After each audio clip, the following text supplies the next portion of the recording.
Buenas tardes, días, noches, a la hora que estén viendo este video.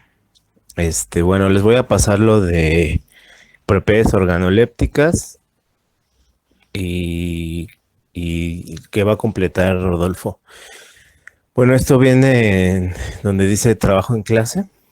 Este, Ahí ustedes van a poder encontrar la carpeta que se llama la elección alimentaria y que corresponde al ejercicio que hicimos de las propiedades organolépticas de la cata, ¿no? Donde veían lo de aroma y lo de sabor. Bueno, lo agarro de aquí de Classroom, lo voy a descargar para que no digan, no, pero ese no lo tenemos, está ahí en el Classroom, todo lo agarro de Classroom. Lo voy a descargar y y para que lo veamos, ¿no? Nada más que saben que déjenmelo. Ahora mejor desde aquí. Desde descargas. Aquí está. Bueno, vamos a ver. Lo hago. ¿Cuál era en grande? Presentación. Ver. Menú. Ver. Para pantalla completa. Bueno, esto corresponde a la elección alimentaria. De hecho, si vemos en el temario, este corresponde al punto que es la elección alimentaria, ¿no? Formación del gusto alimentario, olor, color y textura de la comida. Entonces vamos a checarlo. Bueno, este, pantalla completa. Ok. Bueno, antes que nada, se le conoce como propiedades organolépticas, que básicamente son como las propiedades que tienen nuestros sentidos, este, para detectar, este, sabores, olores, etcétera, ¿no? Son básicamente físicas, vista, oído, químicas, gusto y olfato y táctiles, tacto, que tienen que ver con la textura y no necesariamente con las manos, ¿no? Voy a tomar esta para partir de ella y ya luego vemos todo lo demás, ¿no? Bueno, la intención es que ustedes ven un producto, ¿no? En este caso, ese día de la cata no lo vimos, sino lo olieron y lo probaron. Ustedes a partir de la vista determinan el color, forma, tamaño y textura. Eso les crea como una idea, un concepto de lo que están viendo. De ahí entra en boca. Aquí no ponen el olfato, pero si ustedes recuerdan, era primero se huele y luego se entra en boca. Y a partir de ahí tiene contactos con las glándulas salivales. Por medio de la masticación nosotros podemos de ahí ver las dos vertientes que existen, ¿no?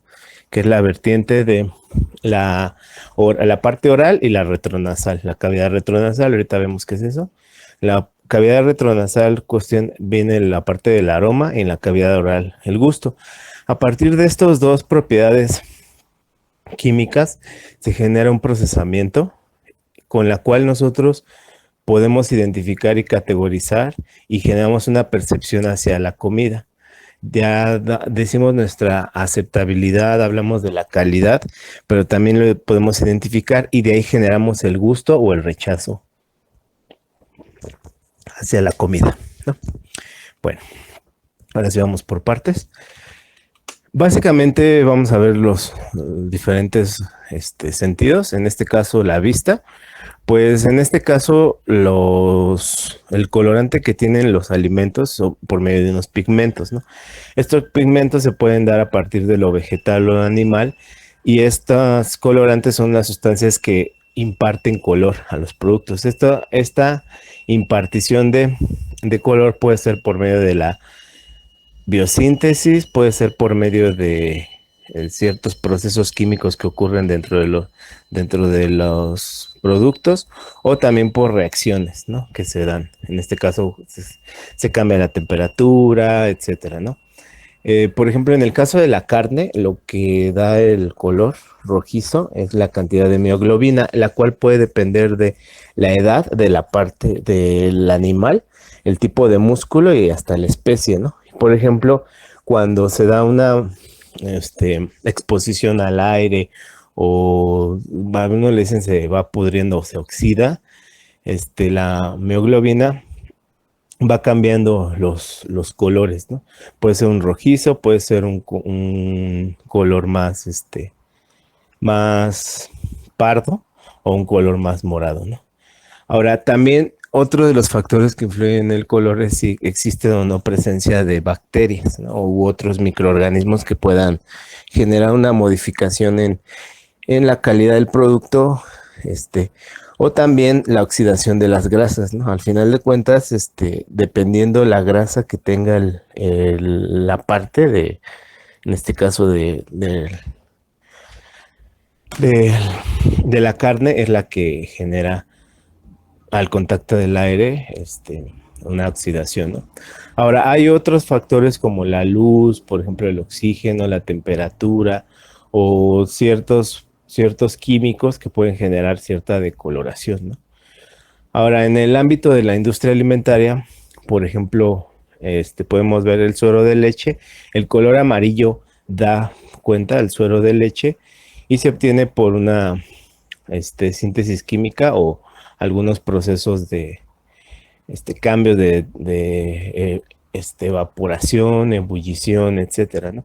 Ahora, por ejemplo, en el caso del suero de leche, el contacto con la luz puede generar ciertas modificaciones, por eso es una industria muy sensible.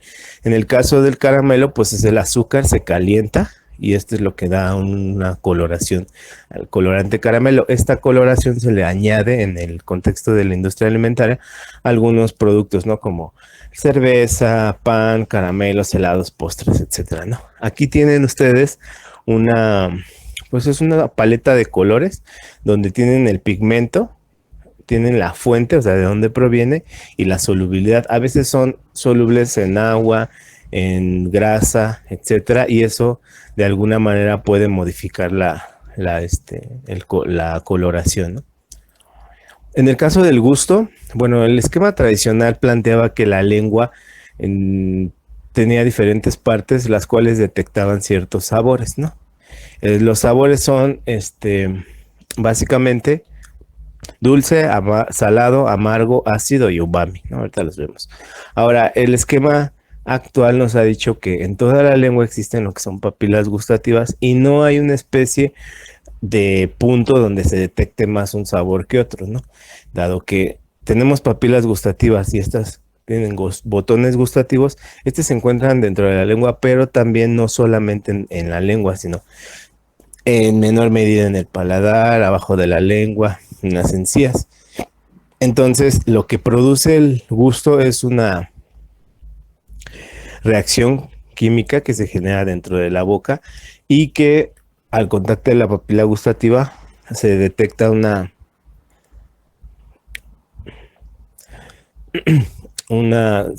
hay una estimulación y entonces se detecta el sabor, ¿no?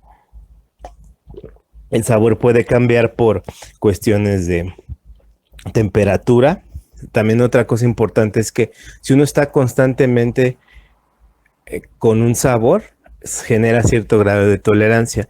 Entonces, eso pasa, por ejemplo, cuando las personas echan mucha sal a su comida o echan siempre sal, se van volviendo tolerantes a la sal, se adaptan. Entonces requieren mayores concentraciones, ¿no? Este, Ahora, dentro de la cavidad oral, en la lengua existen diferentes sensaciones. En este caso es astringencia, pungencia y refrescancia. La astringencia es como una sensación como de sequedad, de resequedad, y te la da, por ejemplo, como dice ahí, ¿no? El plátano, o por ejemplo también le llega a dar el café. Pungencia es como un picor que te da. De hecho, la comida hindú genera esta idea porque está como muy llena de especias, ¿no? Y el otro que es el efecto de refrescancia que te lo da el mentol o lo que se le añade, por ejemplo, a las bebidas gaseosas para generen esa sensación, ¿no? Ahora, existen, como les decía, 5 sabores que tienen un origen en relación a ciertas sustancias químicas, ciertos elementos químicos. Y aquí lo importante es que, ahorita vamos a ver lo que es el umami, pero es importante y cada vez la investigación se ha dado de que hay como una memoria gustativa, así como olfativa. Entonces nuestro sistema gustativo se va como adaptando y va aceptando y rechazando ciertos, ciertos sabores. Y por ejemplo, hay, dicen algunos que existe una sabiduría gustativa que nos permite identificar o hacer mayor gusto hacia ciertos sabores, ¿no? Pero por ejemplo, hay veces que lo amargo que genera rechazo, luego puede ser como, no necesariamente es nocivo, también hay ciertas medicinas o medicamentos que puede dar ese sabor amargo, al final es benéfico, ¿no? También es importante que decir, esta parte tiene que ver con la cultura alimentaria, que muchas veces en nuestro entorno alimentario hay productos que pueden ser comestibles para unos, pero para otros no lo pueden ser comestibles, ¿no? Tenemos lo que es el huevo centenario, que es un huevo que se deja en fermentación dentro de cenizas y este va generando como cierto estado de conservación también. Por ejemplo, las salmueras o por ejemplo hay un método que se deja un pescado en arroz durante un año y se genera un proceso pues son cambios químicos, ¿no?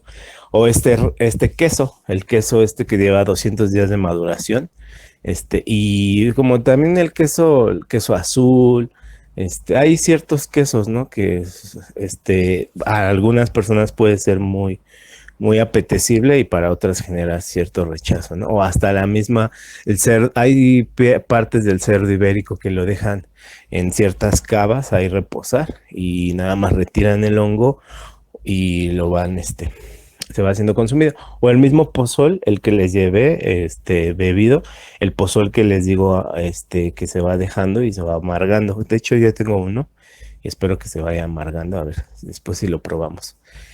El umami es un sabor como tal. Este fue descubierto sobre todo dentro de la gastronomía oriental, en el caso de China y Japón. Y no es como tal un sabor, sino es como un realzador de sabores, ¿no? Entonces, el glutamato monosódico es como un intensificador realzador, como la sal, más o menos. No tiene otra característica como el ácido, lo amargo o lo dulce. Y la industria alimentaria, por ejemplo, lo ocupa para adicionarlo a ciertos alimentos, ¿no? Este, Ahora, también se le llama sabori, que la industria alimentaria, como les digo, lo toma en cuenta. Y también no, en términos nutricionales no aporta absolutamente nada, porque hay ciertas personas que lo asociaron a la cantidad de proteína que tiene un alimento, porque, por ejemplo, hay alimentos que lo contienen, este, pero no, actualmente se ha descubierto que no hay. La salsa de soya es uno de los productos más cercanos a esta idea de umami, ¿no? Ahora, en cuestiones de población, tenemos que así como en los cuatro sabores, hay gente que se vuelven super gustadores o mediana degustadores o no gustadores, ¿no? Y que generan como cierta aceptación a ciertos sabores. Y eso, ahí tenemos, por ejemplo, algunos compuestos amargos que generan como ese sabor en nosotros, ¿no? Cuando consumimos ciertos alimentos, ¿no? Ahora, esto que encontré es de una conferencia del Colegio Nacional, y a mí me resultó muy interesante porque la industria alimentaria al final de cuentas está ideando para crear como sensaciones, ¿no? Y que eso genere cierto gusto hacia alimentos. Y está que es el sabor a grasa, oleogustus. Entonces, básicamente se va creando esta, este, esta sensación es como las mantecadas, ¿no? O sea, no es palatable. La palatabilidad tiene que ver con la sensación que generamos nosotros hacia los alimentos. Pero A veces la industria alimentaria lo agrega o también los elimina en cierto, o sea, para que no sepa tanta grasa. De repente ustedes van a ir conociendo cómo la industria alimentaria añade ciertas sustancias, por ejemplo, a las bebidas gaseosas para evitar como que nos genere un rechazo o hasta vómito, ¿no? Está también el sabor amiláceo, este también me llama mucho la atención, y es un sabor como harinoso o como como pancillo, como a pan, ¿no? Entonces, no son perceptibles directamente, sino más bien así como que va generando cierta, como gusto hacia lo harinoso, como las pastas, ¿no? Así que uno lo va comiendo, sobre todo cuando están al dente, que las va consumiendo y dejan esa sensación de como de entre poco resequedad, ¿no? Ahora, en el caso del olfato, es muy parecido en torno al gusto. Básicamente lo captamos por receptores olfativos, pero también tiene mucho que ver la volatilidad, si es volátil o no, ¿no? En el aire. Entonces no depende de una sola sustancia, y también pasa lo mismo que en el gusto. Si nosotros estamos constantemente estimulados, generamos adaptabilidad y a veces ya no, ya necesitamos más, más, estar más expuestos a ese olor, ¿no? Hay factores involucrados como pasó en el sabor que tiene que ver con la temperatura, aquí también la temperatura, sí es soluble en el agua y también en el punto de ebullición. En el hervor, eso también tiene que ver con el aroma. Y ahora existe lo que es esto de la cavidad retronasal. Es un pasaje que existe, que conecta la cavidad oral con la cavidad nasal y es lo que de pronto permite, que hay sabores que se huelen, olores que saben, como quien dice, ¿no?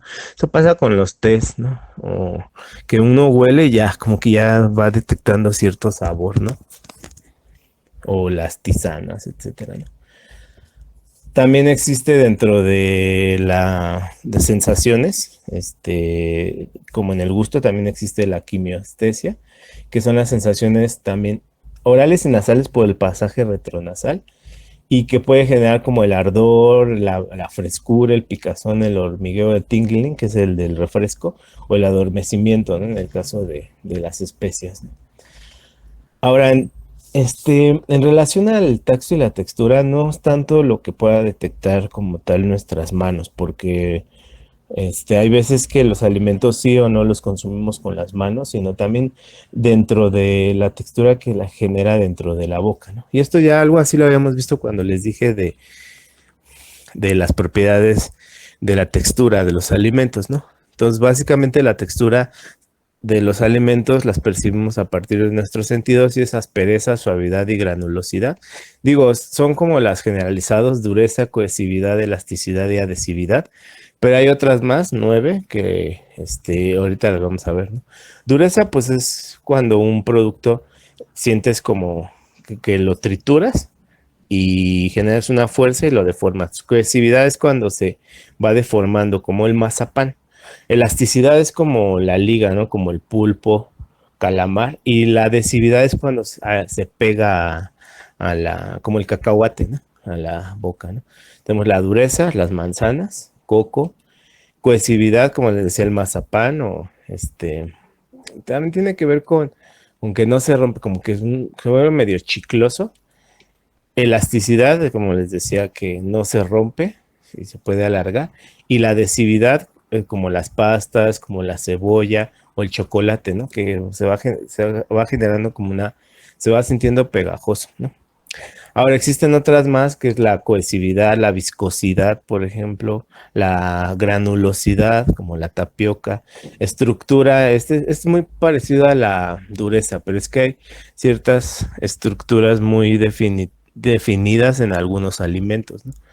La humedad y hasta el carácter graso, que era como lo del sabor grasa, ¿no? Que cuando uno consume va generando es como cierta adhesividad.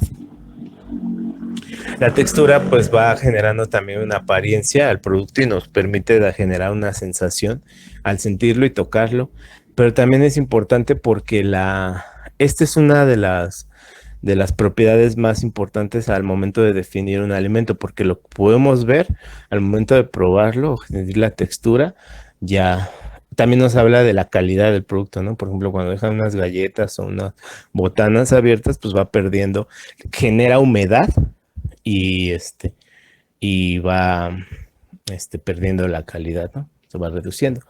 Ahora está también la audición. Este es completamente subjetivo. O sea, los otros sí hay una comprobación que pueda haber, pero esta parte de la audición a mí me parece importante. O sea, no hay un estudio así que puedas decir, este me dice que la audición influye directamente. Yo les puse estos tres, digo, hay más, pero por ejemplo, la efervescencia es la reacción de un ácido con un carbonato. Y en los líquidos genera el que, por ejemplo, la industria alimentaria lo ocupa para los refrescos, ¿no? O el crunchy es esta idea de las papas, así como... Y que también va asociado a la calidad del producto, ¿no? Cuando ya van perdiendo crunchy es que va teniendo humedad. Y el chirrido, esto fue una cosa que me explicó una señora, cuando hice mi tesis de licenciatura, y me explicaba cómo cocinar a partir de notar en el oído el punto en el que estuviera el aceite, ¿no? Entonces se ponía aceite a calentar y le ponía una gotita de agua y el chirrido tenía que ser como, o sea, constante, y ahí ya sabías cuando ya estaba el punto del aceite, ¿no? Ahora les digo, son ideas, creencias y experiencias completamente subjetivo, pero yo considero que podría estar dentro de lo importante a considerar, ¿no? Ahora, toda esta sensación, cuando uno mezcla todas estas propiedades organolépticas, se le llama flavor. Incluye gusto, olfato, tacto, vista y oído. Y esto nos permite a nosotros determinar lo que empezamos, ¿no? Se construye una idea de un producto, de la calidad de la conservación de y al final del cuentas nos genera un rechazo o una aceptación, ¿no? Entonces, en resumen, podríamos decir que las propiedades organolépticas nos permiten detectar, identificar un producto, y también la textura nos permite decir sí o no el alimento está vigente o está pasado, ¿no? Nos permite determinar la información del estado de un alimento. También influye en el sabor, porque al final de cuentas la masticación, por eso les decía en la prueba, ¿no? Entra en boca, pruébenlo con la lengua y luego ya entra en boca y mastiquen, porque esa masticación hace que se libere y pueda ser percibido por la lengua. Está lo que es la comida molecular, que es encapsular los sabores. O sea, luego si quieren investigar la comida molecular, ya si quieren lo dejo de tarea extra. Y consiste en encapsular los sabores en ciertos, así como decirlo, cápsulas o burbujas, donde uno cuando las muerde genera una explosión de sabor, ¿no? Es la comida molecular. También la cantidad de alimento ingerido influye mucho en las propiedades organolépticas, porque al final de cuentas, y esto tiene mucho que ver con lo siguiente que es la saciedad, ¿no?